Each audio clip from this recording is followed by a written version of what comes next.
hotel rooms and office buildings. And it's quite a success story.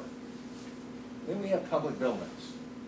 I thought I'd show you one that you're very familiar with. This is a public building that maybe improved the cultural life of Washington, D.C., but has no impact whatsoever on the city.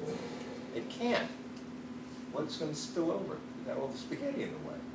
It's got the Potomac on one side, those roadways on the other. Maybe it affects the Watergate, I'm not sure.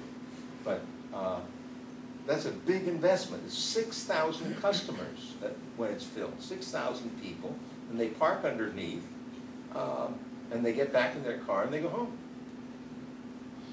Not true in Cincinnati. This is the cultural complex in Cincinnati.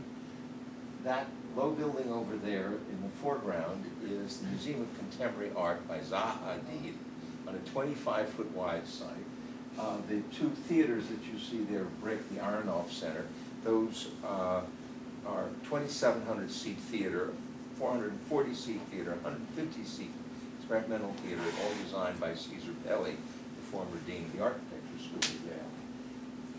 There isn't a parking place on either site. There isn't a restaurant on any of those sites. So what do people do when they go to see a show? By then the office workers have freed up the garage spaces that are being used during the day, so you get extra use of an otherwise underutilized facility.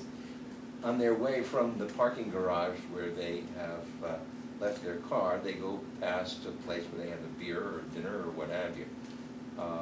And so there is a spillover because the market isn't saturated by what's on the site, as it is at the Kennedy Center, or for that matter, the Music Center in Los Angeles. So a key to this as well is not to supply the entire market on site.